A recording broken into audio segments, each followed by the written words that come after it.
Welcome to BBC London, I'm Alex Bushill. First tonight, the battle for City Hall. Today, ex-Tory Cabinet Minister Rory Stewart entered the race to replace Sadiq Khan as the next Mayor of London. He made a name for himself in the recent...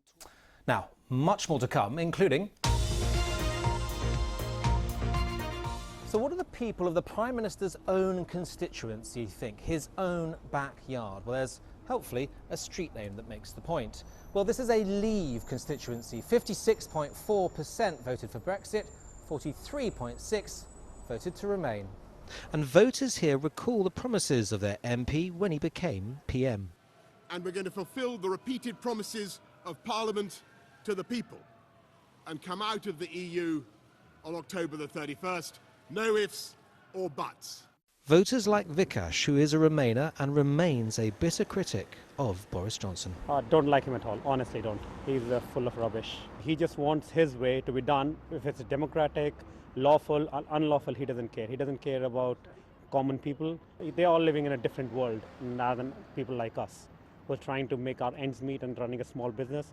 Every single thing is so difficult at the moment.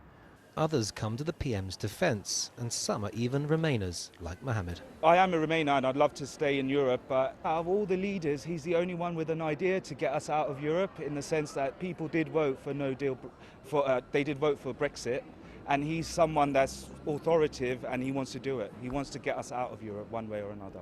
The doubters, the doomsters, the gloomsters, they are going to get it wrong again. Debbie's a nurse and voted to leave. She is, though, beginning to doubt a doomster. I think it's just a mess. It's making us look silly in front of all the other countries, and none of our Prime Ministers seem to have any power or the wherewithal to stick by or get support for what they want to do. And it's a disaster. A disaster? Well, who knows? Just don't tell the wildlife. They at least are untroubled by events in Westminster. Well, it does raise questions, doesn't it? Let's get more on this from Alex Bushill, who's in central London for us tonight. Alex. Well, yes, Riz, here I am on Vauxhall Bridge Road. This was the group of protesters that Aisha filmed earlier outside Millbank Tower. They're making their way up to Victoria. They've got a band, they've got bongos, they've got drums, and they've got a lot of disruption in their wake as well, because commuters are trying to come home. There are cars beeping their support, but also a great deal of disruption on that evening commute. If we swing the camera back, you can see this is the end of the police line, police vans behind, and what we know for sure, or is most likely, is that wherever they end up, there will probably be more obstruction of the highway, protesters gluing themselves to each other or to the road, and yet more disruption. Now, this all began at around 9 o'clock last night when Section 14 disorder was brought in. And as a result of that, the Trafalgar camp was moved on and arrests were made. And that's caused a great deal of upset by Extinction Rebellion protesters who say that that's heavy-handed and that it is illegal. The police officer who is in charge of this operation, the Deputy Commissioner, was challenged on that specific point today at City Hall. Our investigation starts here, Camden Market, one of the most famous markets in the world. Armed with a secret camera, we joined the crowds looking for a purchase, a coat with a fur trim. It's definitely fake fur, yeah? Yeah, fake one, yeah. According to the price, it's fake one, of course. Yeah, but I don't want to buy if it's real fur. No. Real is very expensive, sir. Real is very expensive. 100%, yeah? Yeah, 100%. Yes. 100% fake fur. 101%. This is the coat that we have just bought. It even has a label on it saying 100% polyester. So, no animal fur here then. Only one way to be sure. Dr. Phil Greaves is the country's leading microfiber expert. So we asked him to run all the tests needed to find out for sure if this was real fur or faux fur. What is it? It's animal fibre, because it's got the structural features that only animal fibres have. It's got a scale, an external margin of scales, internal medullary structure, pigment within the fibres. It's of two coats and the fibres taper towards their tips. So that's 100% certain? 100%.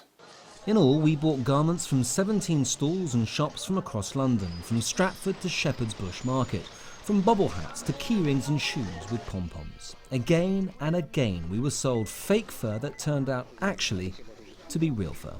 I don't think it's real, man. I don't know. Nothing in this shop is made out of animal. They're like a fake fur. Okay. Yeah, so it looks real, yeah, but they're not real. and again in Shepherd's Bush Market. It's not real fur. Okay. Take me to court. Take you to court, yeah? Take me to court, but it's not, 100%. And then in Stratford, again we were misled. This time the fur she sold us even had traces of cat. It's synthetic, I suppose, you know, it's not real. Real can't be for this price, you know. It's interesting how many of those stallholders say that at that price it has to be fake fur. Real fur, they say, is expensive. Well, not anymore. According to the Humane Society, an animal rights charity, that is a common misconception. They say, in fact, real fur can now be so much cheaper than synthetic fur. I think a lot of people think that fur is expensive and would look at a £10 bobble hat and not think for a second that it could be real fur. And we just encourage people to really be careful not to sleepwalk into buying real fur. Her charity has even gone undercover themselves, filming this footage of what they describe as battery fur farms in China. In the cages, row after row of raccoon dogs. The Humane Society has long campaigned to highlight the issue of cheap imported real fur, which they say is now produced to such an industrial scale at farms like this that the price has dropped to rock bottom. So, back in London, what of those who had missold to us? We asked everyone who sold us real fur as faux fur to explain themselves. Some simply didn't comment, like these two, so we don't know if they themselves were victims duped by their suppliers. Others, like this lady, said she was shocked and that she relied on the label and was assured by her supplier it wasn't real fur. She's now removed the items from sale. Others, like this stallholder, said they had wrongly assumed it was man-made and had never intended to mislead. Which all leads to one inescapable thought. If so many of the shops and stalls that sell fur don't really know what they're selling, how on earth are we, the consumer, to know what the fur trim on our coat or the bobble on our hat is really made of? So cheap can't possibly be real, and I think this is partly why it sort of slipped through the net, I think. You need to be able to make informed choices. Our piece never set out to examine the rights and wrongs of wearing fur. It's a consumer rights issue, this, for us. Well, that's about it from me. I'll be back, though, with our 10:30 programme. Remember, much more on all of our stories on our website at the usual address. But now, from all of us, have a good weekend and a great evening. Goodbye.